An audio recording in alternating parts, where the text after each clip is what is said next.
大家好，上次我有跟各位讲到很简单的去测量底盘的问题。那因为基本上可能网络上很多教各位怎么去辨识一台中古车是否为事故车，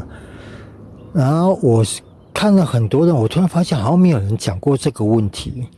都是跟各位讲说看叶子板螺丝啊，或者说水箱架啊。当然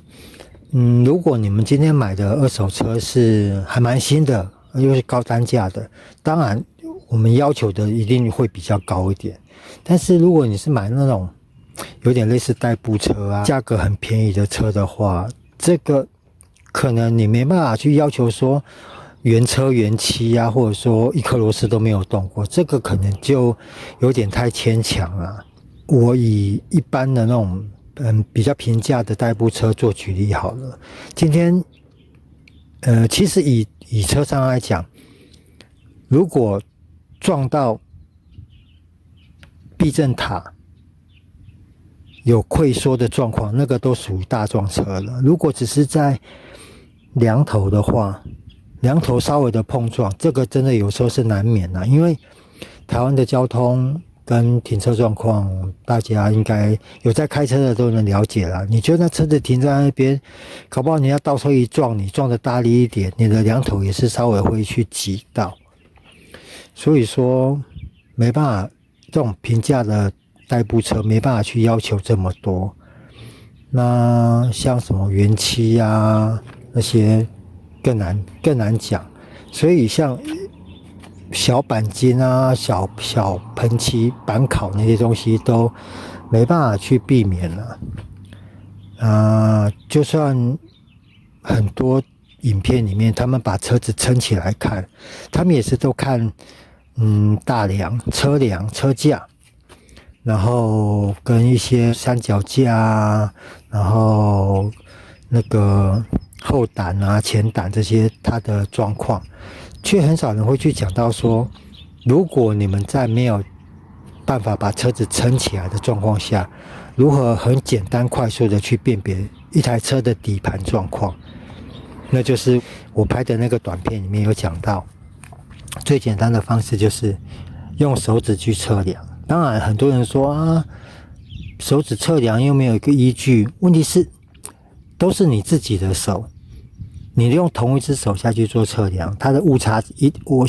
我印象中我那个短片里面我有讲到会有些微的误差，这个都难免，因为你可能底盘的一些关节处的一些胶套啊，那些如果有损坏或者老化的话，甚至你可能你停车的平面，你停车的地方平面不是很平的话，它有可能造成比如说右前这边比较高，它这边就会压缩的比较小一点，那边就会比较开，就会导致轮胎的最外侧跟我们要测量的这个点会有点误差值在。所以说用我这个方式就是测一个大概而已。你像我那篇里面我有讲到说，我的后轮左右有差一点点，那个是容许范围内啊，因为我是知道我后面的一只，因为我们这型车后面是多连杆，我有一只连杆有点歪掉，但是我大致测量它在开跟那时候做定位并没有看到说太大的误差值，所以我就没有去管它了。然后再加上我那篇有讲，如果你要测量的车辆它是像我这种有加装改装型的侧裙的话，它也会造成你的误差值，因为它可能这个转角，它可能这边的玻璃纤维比较厚，然后另外一边的这边它的玻璃纤维比较薄，所以你在量的时候可能就会误差值在。这个方式是提供可能如果你自己的车辆，或者说你要去买一台就是直接跟车主买中古车的话，这个是最简单的测量方式。当然如果你直接约在可能有顶高器的保养厂去看车，那当然是最好。问题是当你把车子顶高，4个轮子都离地都往下掉的时候，很多时候你没办法去看出车子它的4个轮子的角度到底误差是多少，除非是上定位台啊，上定位台你才有办法去知道说你4个轮子的角度有没有去受到撞击。一般来说，就我所知啦，车辆的碰撞，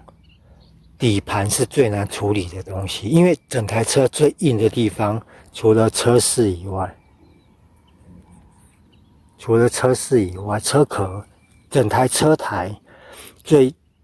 最坚固的地方，就是它轮子跟车身的结合处，那边是最坚固的地方。如果应该这样讲，如果你要买的车辆，你发现用我这个方式下去量的话，误差值都蛮大的，可能左右边差一个指头，很多情况下可能都代表这台车有大碰撞过。因为我知道很多大碰撞车，你再怎么会修，你可以修到很接近4个，比如说左右轮可以修到它跟车身的距离或者它的角度跟原厂值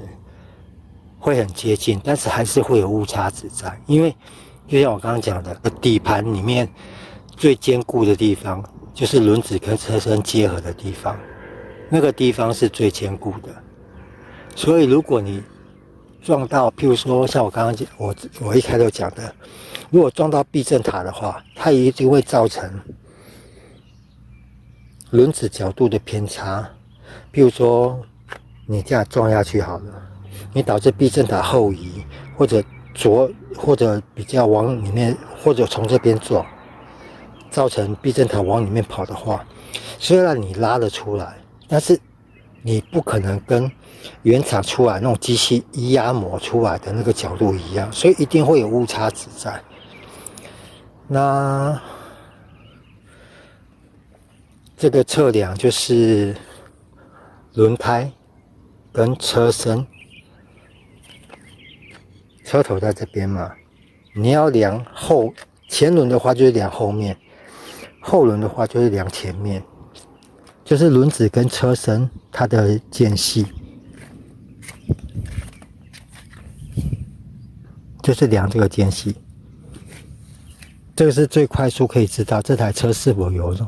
很严重的大撞。那这个方式只是做个参考啦。当然，如果你们今天买的是那种可能二手车价还要70、80万、上百万的车，我会建议你们真的就是上定位台。你反正都要撑车子嘛，就是找一间轮胎行，然后可能付点钱，请他们帮你把车撑起来，直接架那个定位的仪器。你去看4个轮子，你不要去看什么头硬头凹看吧那个。当然了，正常来讲，一台车就算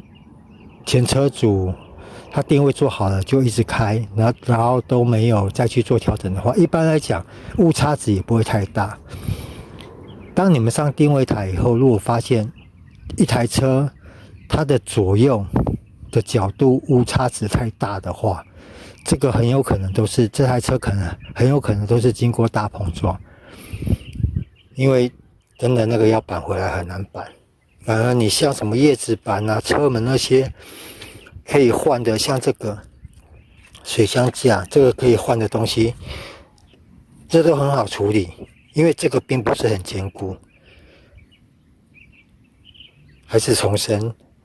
测量一台车的底盘最重要就是测量它最坚硬的地方。如果连最坚硬的地方都产生位移的话，那真的这台车就是一定有碰到过什么大碰撞。当然我们必须排除说三脚架本来就受损，比如说胶套受损导致三脚架的角度不一样，然后，但是这个在你上定位台以后，定位仪器加上去，当你发现某一轮的角度偏差太大的时候，一定都会先去做检查。如果你三脚架的胶套、衬套那些东西都没有损坏的话，避震上座都没有损坏的话，还是出现很过大的误差，那真的那台车就80%-90%一定有问题。好啦，那这个很简单的，如何赤手空拳去知道一台车的底盘是否有经历过大碰撞的方式，就到这边了。谢谢各位，拜拜。